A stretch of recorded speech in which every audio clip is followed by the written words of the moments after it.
right, welcome everybody to the Town of Waterboro Planning Board meeting for May 1st, 2024. Angela, can we start with roll call? Rick Madruga. Here. James Farias. Here. Rebecca Higgins. Here. Stacy Walker. Here. Diane Gray is absent this evening. All right. Next thing on the agenda is minutes from previous meetings. We have the minutes from the April 17th, 2024 meeting. Has everybody had a chance to review those, and are there any changes, questions? Good. Okay, if I could get a motion to approve the minutes. Right, I motion to approve the April 17th, 2024 minutes. Okay. I'll second that. All right, all those in favor? All right. Next on the agenda is public hearing, which we do not have tonight. So next thing is old business. First thing for old business is Joyce Barker, 628 Main Street, Waterboro, conditional use application. So, yeah, Joyce, if you want to come up here. So we met previously, and Michaela has given us kind of a summary of everything that's happened up to this point. But just to kind of summarize, we've had a few different meetings about this, and I guess the last meeting was there were, because of the wellhead zone, several conditions that the applicant needed to meet in order for us to approve the application. So I think probably our best bet is to go through those items, and Joyce, to have you present your response to it, and then we can go from there. So I think the first thing, and the thing that seems to be the challenge at this point, is the first thing was a nutrient management plan must be provided for all agriculture activities within the wellhead protection district. The summary here, the feedback from the town, is that at this point you're not willing to share that with the town? I was told not to. I can share with you that I've got one done, which means that they have approved my plan. Okay. But it is confidential between the Department of Agriculture and the farm, is what they told me. Okay. Michaela, what is your, or Mike, what is your? All yours. My understanding is that it's not proprietary information because it's in the wellhead protection zone, and this impacts the water supply for the town, and so the town and the water district kind of have a right to know if the water is going to be impacted negatively. That's my understanding. Okay, but they would not have approved me if it was impacting the water supply at any point, you know. You had said at the last meeting that you would feel more comfortable if I had a soil scientist come out. Paul Hershey, who is the one that wrote up my plan, he had Mark Hedrick, who is the head of the Nutrient Management Department, and the top soil scientist in the state of Maine, David, I think it's Rourke, was at my land and did the testing. He stated that my soil, the second layer of soil, absorbs any urine, so there is no need, it will not go any further than that second one. They've also stated that they don't need a bigger pasture because they'll be moved around the property. But I had a soil scientist come out. I had to pay for the soil scientist, I had to pay for the nutrient management plan. At this point, the way they explain it to me is that they are now monitoring my farm because I paid them. They've approved it knowing that it's a wellhead 2 protection, knowing that it's resource protection and conservation land. They wouldn't have approved it if it was going to affect the water at all. So even, No. So even though you had them come out, and yes, what you have may or may not be not for public use, private, they didn't give you any type of certification, reduced I can give you summary the or signature outline? pages, but the actual contract between, So the signature pages wouldn't have the entire agreement of what No, they did. they won't. So, but they wouldn't agree to do any kind of certification that they did all this without all disclosing you all need, the yes. info? Mark Hedrick, who is the head of the Nutrient Management Department, told me that what is protocol is that you would call him to verify that there is a nutrient management plan in place for my farm. And I rely on you to help me with that. Our ordinance states that it's the applicant's The burden. applicant's responsibility. correct? That's Yeah. our ordinance in regarding the pasture size. Yeah. Excuse me, a little tongue-tied here today. Regarding the pasture size, that's a requirement of our ordinance. So even if the nutrient management plan is okay with that, we still will require them to have a larger pasture. Okay, but they are not browsers. They explained to me that the reason they have that in place is for animals that graze. They Goats do not graze, Well, they here's what I browse. think, we can discuss what goats do and don't do, but what we're here tonight is discuss what's in our zoning and what we can approve based on Right. what is in writing, right?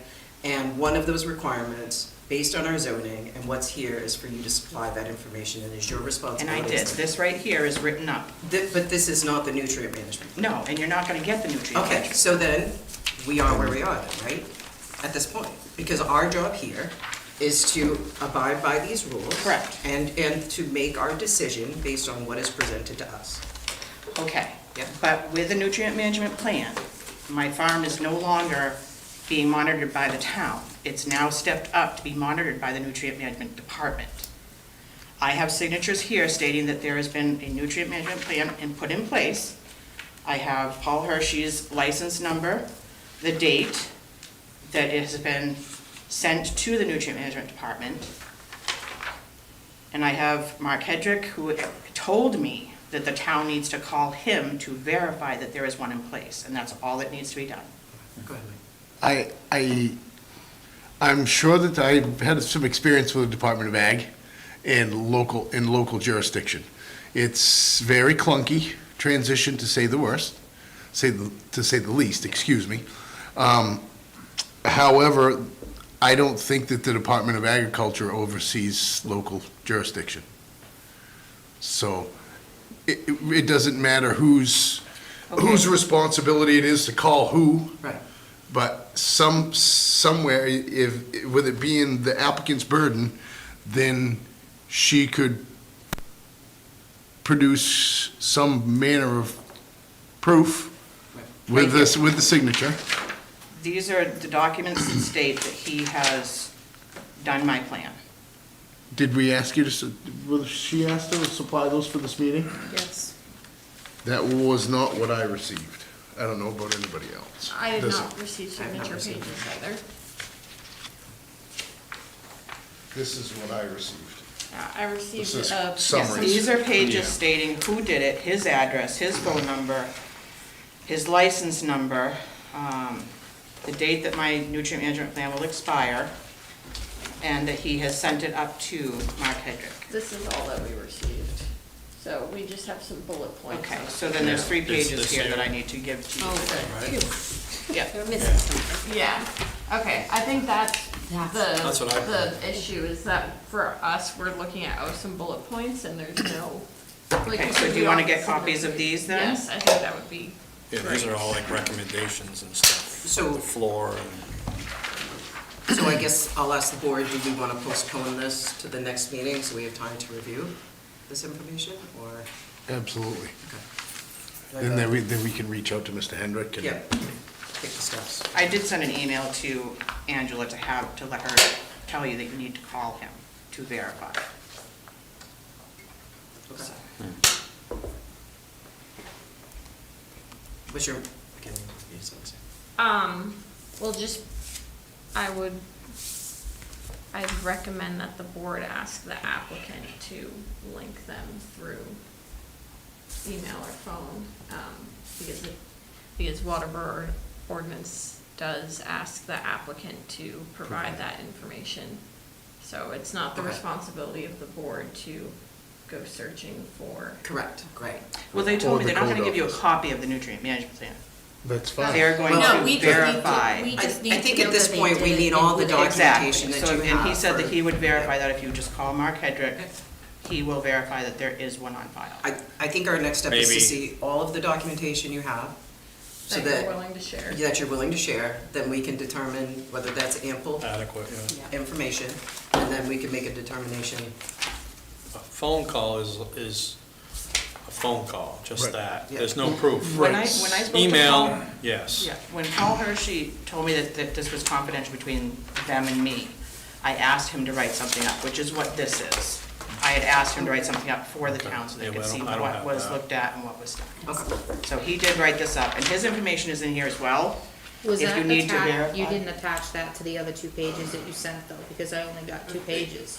Yeah, Great. got this bullet thing, that's all recommendations. Yeah, there should have been 3 pages that were sent, but the last pages were not. I brought them tonight. Oh, Yes. Could you call Mr. Hendrick and give him that information and tell him to please email me and we'll bridge the Definitely. gap? Yep, I can do that. Thank you. So do we think next meeting is ample time here? I do. Okay, okay. But if you need to verify that this was written by Paul Hersey, you can contact him. Right, well, let's have him reach out to, if Yep. you could reach out to him, to have him reach out to Mike. And then we'll discuss the Yeah. differences between our ordinances, and Yeah. we're not gonna get into the fine details of your plan. Right. But we'll figure out where the gaps are. You gotta have some How, kind of- how do we get by this? Okay, our Okay. ordinance says one thing, you're saying something else. Right, Let's find some sort of collaboration here. Yep. Because unfortunately, Joyce, you're not the only one we're dealing with, so. All right, so I think we're all in agreement. Can I get a motion to postpone the application for 628 Main Street to the next meeting, which would be May 15th, right? Yep. Yep, May 15th. Yep, 15th. I'll make a motion to postpone the application for, what's it, 628 Main Street till the next meeting, May 15th, 14th? 15th. Yep, 15th. 15th, yeah. Okay. All those in favor? Sound good? We're good for tonight, Joyce. We'll see you again. Thank you. See you again. Yeah. Almost there. Almost there. All right, next on the agenda was RSU Modular Classroom Finding of Facts, 86 West Road, Waterboro, Andy Johnson, ARC.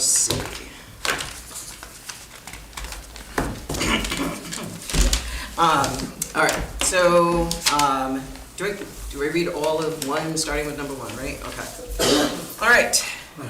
Town of Waterboro Planning Board, finding of facts and conditions of approval. So this is, the site plan name is RSU 57 Modular Classroom.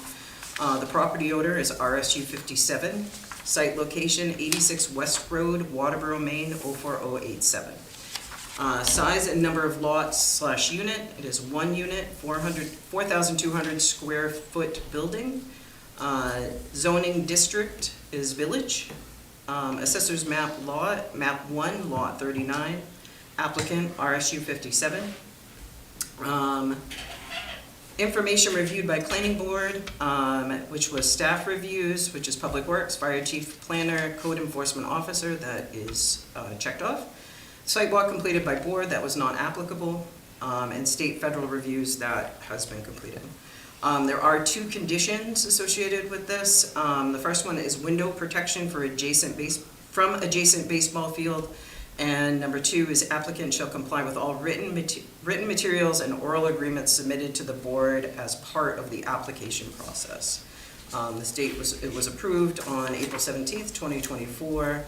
Do you have to read who was present? All right. So,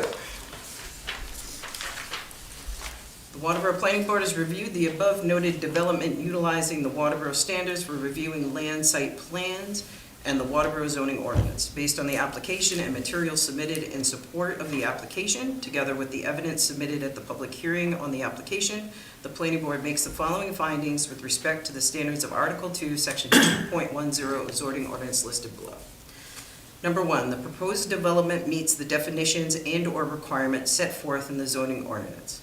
The standard is met. There is a note here, the project is located within the village zone where schools are an allowed use. Everybody, we're good?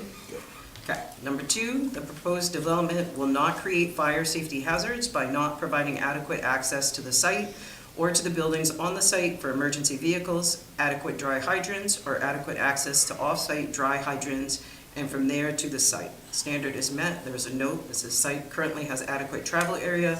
The building will be sprinkled per governing requirements. Good. Number 3, the proposed exterior lighting will not create hazards to motorists traveling on adjacent public streets, be adequate for the safety of occupants or users of the site, or will damage the value and diminish the usability of adjacent properties. Standard is met. There's a note that says exterior lighting will be downcast, full cutoff wall packs. Good. Okay. The provisions for buffers and on-site landscaping provides adequate protection to neighboring properties from detrimental features of the development. Standard is met.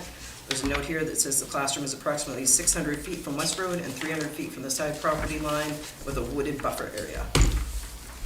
Good. Proposed development will not have, number 5, the proposed development will not have any significant detrimental effect on the use and peaceful enjoyment of the abutting property as a result of noise, vibrations, fumes, odor, dust, glare, or other cause. Standard is not applicable. Number 6, the provisions for vehicular loading and unloading and parking and for vehicular and pedestrian circulation on the site and onto adjacent public streets will not create hazards to safety or will not impose significant burdens on public facilities, which could be avoided by reasonable modifications to the plan. Standard is met. There is a note here that says there will be sidewalks and curbing in place with designated handicap parking on site, and there is adequate travelway for safety, equipment, and vehicular traffic. Good.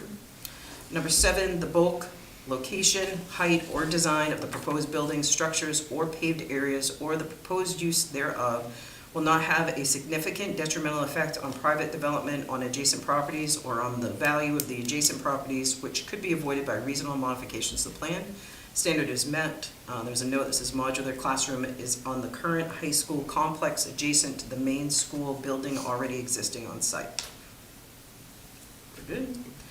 Number 8, the design of the site will not result in significant flood hazards or flood damage and is in conformance with the applicable flood hazard protection requirements. Standard is met. This project is not in the flood zone. We're good? Number 9, adequate provisions have been made for the disposal of wastewater or solid waste or for the prevention of ground or surface water contamination. Standard is met. It says here 1,000-gallon tank has been added and will be tied to the existing subsurface waste system on site. Good. Number 10, adequate provisions have been made to control erosion or sedimentation, that this is non-applicable. Number 11, adequate provisions have been made to handle storm water runoff or other drainage problems on the site, and any proposed stormwater detention ponds are adequate to serve stormwater on or from the site. This is not applicable. Number 12, the proposed water supply will meet the demands of the proposed use and is adequate for fire protection purposes. The standard is met. It has a note, the building will be tied into the existing water supply on site. Number 13, adequate provisions have been made for the transportation, storage, and disposal of hazardous substances and materials as defined by state law and hazardous waste ordinance. That is not applicable. Number 14, the proposed use will not have an adverse impact on significant scenic vistas or on significant wildlife habitat, which could be avoided by reasonable modification of the plan. Is not applicable. And number 15, the project will not increase nitrate, nitrogen concentrations in surface or groundwater at the property line of the site in excess of the state of Maine's drinking water standards. If groundwater contains contaminants in excess of the primary drinking water standards and the project is to be served by on-site groundwater supplies, the applicant shall demonstrate how water quality will be improved or treat to meet the applicable standards. This is non-applicable. Based on the above noted findings, the Waterboro Planning Board votes to approve with the conditions noted above. Any questions, concerns, edits, changes, thoughts, dreams? Do you care about typos? Where? Second page, first blue paragraph, Waterboro, it says site plans, the S is missed. And there's no, oh, that's consistent throughout, never mind, that's fine. Good. Yep, good with that. So can I have a motion to approve with the change presented by Stacy? I motion to approve the findings of facts for RC 57 module classroom with the one typographical error corrected. Second. All those in favor? Alright. Alright, so next on the agenda, Waterboro Woodyard findings of facts, Chapel Ridge Road, Steve Blake, BH2M. So.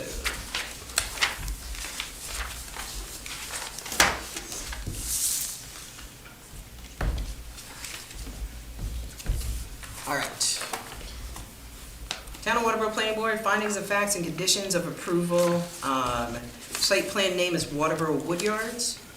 Property owners, Waterboro Woodyards LLC. Site location is Chapel Ridge Road, North Waterboro. Size and number of lots, units, it's an 8-lot subdivision. Zoning district, agricultural, residential, and farm and agricultural. Bless you. Assessor's map and lot, map 14, lot 44T. Applicant is Waterboro Woodyards LLC. Staff reviews, public works, fire chief, planner, code enforcement has been completed. Site walk completed by board, that was not applicable, and state federal reviews that has been reviewed. There are 3 conditions associated with this approval. Number 1, lots 1, 2, and 3. Plot plans must give measurements from the front lot line to the rear of the critical terrestrial habitat area. Number 2, infrastructure must be complete to the base layer of pavement, including stormwater infrastructure, in addition to providing a bond for the completion of the finished pavement prior to the issuance of building permits. Lot 8 is exempt from this condition of approval. And number 3, applicant shall comply with all written materials and oral agreements submitted to the board as part of the application process. This was also approved on April 17th, 2024. Okay. The Waterboro Planning Board has reviewed the above noted development utilizing the Waterboro standards for reviewing land site plan and the Waterboro zoning ordinance. Based upon the application, the materials submitted in support of the application, together with the evidence submitted to the public hearing on the application, the planning board makes the following findings with respect to the standards of Article 2, Section 2.10 of the zoning ordinance listed below. Number 1, the proposed development meets the definitions and/or requirements set forth in the zoning ordinance. Standard is met. There's a note, the subdivision is in the AR and FA zones that allow for single-family residences. Number 2, the proposed development will not create fire safety hazards by not providing adequate access to the site or the buildings on the site for emergency vehicles, adequate dry hydrants, or adequate access to off-site dry hydrants, and from there to the site. The standard is met. There's no notes on that one. Number 3, the proposed exterior lighting will not create hazards to motorists traveling on adjacent public streets, be inadequate for the safety of occupants or users of the site, or will damage the value and diminish the usability of the adjacent properties. That is non-applicable. Number 4, the provisions for buffers and on-site landscaping provides adequate protection to neighboring properties from detrimental features of the development. This is also not applicable. Number 5, the proposed development will not have significant detrimental effect on the use and peaceful enjoyment of abutting property as a result of noise, vibrations, fumes, or dust, glare, or other cause. This is also not applicable. Number 6, the provisions for vehicular loading and unloading and parking and for vehicular and pedestrian circulation on the site and onto adjacent public streets will not create hazards to safety or will not impose significant burdens on public facilities which could be avoided by reasonable modification of the plan. That is also not applicable. Number 7, the bulk, location, height, or design of proposed buildings, structures, or paved areas, or the proposed uses of thereof will not have a significant detrimental effect on private development or adjacent properties, or on the value of adjacent properties, which could be avoided by reasonable modifications of plan. That is not applicable. There is a note, though, that says structures are typically single-family residences.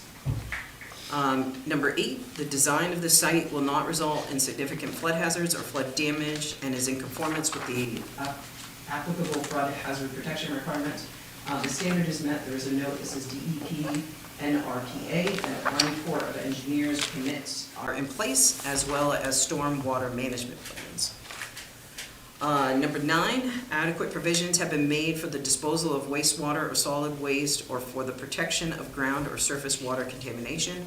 The standard is met. There's a note that says residences residences will have individual subsurface waste systems installed. Number 10, adequate provisions have been made to control erosion or sedimentation. Standard is met. There's a note that says sediment erosion control features will be in place during construction. Number 11, adequate provisions have been made to handle stormwater runoff or other drainage problems on the site and any proposed stormwater detention ponds are adequate to serve stormwater on or from the site. The standard is met. There's a note that says stormwater management plans are in place with level spreaders constructed. Number 12, the proposed water supply will meet the demands of the proposed use and is adequate for the fire protection purposes. Standard is met, and with a note that says each residence will be serviced by a private well. Number 13, adequate provisions have been made for the transportation, storage, and disposal of hazardous substances and materials as defined by state law and the hazardous waste ordinance that is not applicable. Number 14, the proposed use will not have any adverse impact or significant scenic vistas or significant wildlife habitat which could be avoided by reasonable modifications of the plan. The standard is met. There is a note that says original plan was for 11 lots, decreased to 8 due to discovery of historical homestead on site. Number 15, the project will not increase nitrate, nitrogen concentrations in surface or groundwater at the property line of the site in excess of the state of Maine drinking water standards. If the groundwater contains contaminants in excess of the primary drinking water standards and the project is to be served by the on-site groundwater supplies, the applicant shall demonstrate how water quality will be improved or treated to meet applicable standards. That is non-applicable in this situation. So based on the above findings of facts, the Waterboro Planning Board votes to approve with the conditions noted above. Yes, sir. We worked on getting a bond amount. I don't know if you Oh, put that in there, in the findings of facts. Or is that something the selectmen approve for the final coat of pavement? Because we're not giving any permits until Right, until. the initial road construction is done, but we'll still need to require a bond for Right. the finished coat. So we have a number for that, so would that go to the selectmen, or would that go to the planning board for a recommendation, or you could always put it in your findings of facts, is what kind of what I was thinking. Meaning Is it too late? instead of 3 conditions, we'd have a sub. Or just a Conditions side note too? saying bond total due $70,875. Right, so just add that as an addition under that, yeah. Sure. So I could, what was that? Condition number 2, maybe just add a sentence after it that says bond amount equals Yep, the dollar amount. 70. Yeah, Yeah. you can read it.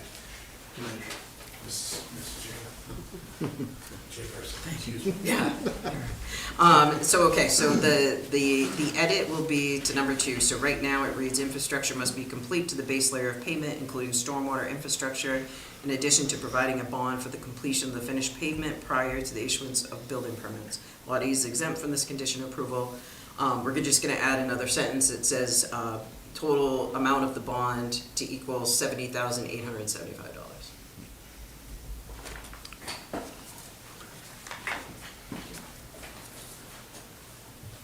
To equal what? 70,785, I think. 7,875. 70,000. Oh. Yeah, 70, yeah. That's Ain't that cheap? Hearing them read out loud. Yep.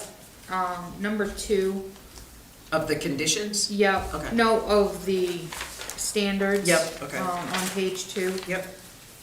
I think I wanna add in there, standard is met, and then each individual residence will be serviced with, residential sprinkler system.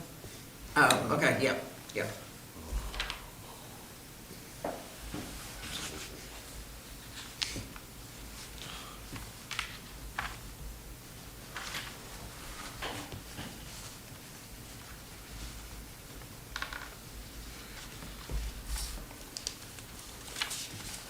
Anything else?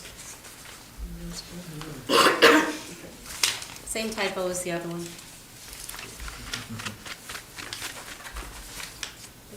The template fix, we'll be all set, right? All right, so if I could get a motion to approve the finding of facts and conditions for Waterboro Woodyards based on the changes discussed and approved. I propose a motion to approve the finding of facts for Waterboro Woodyard with the addition of the bond statement for number 2 of the conditions. And on page 2, number 2, adding that residents will have sprinkler systems. I second that. All those in favor? All right. All right. Next on the agenda is new business, which we have none of. Next is communications. Angela, do you have anything today? Next is miscellaneous. Anything to throw out there? That leaves us with adjournment. So if I could get a motion to adjourn. My motion to adjourn. I'll second that motion to adjourn. All those in favor? All right.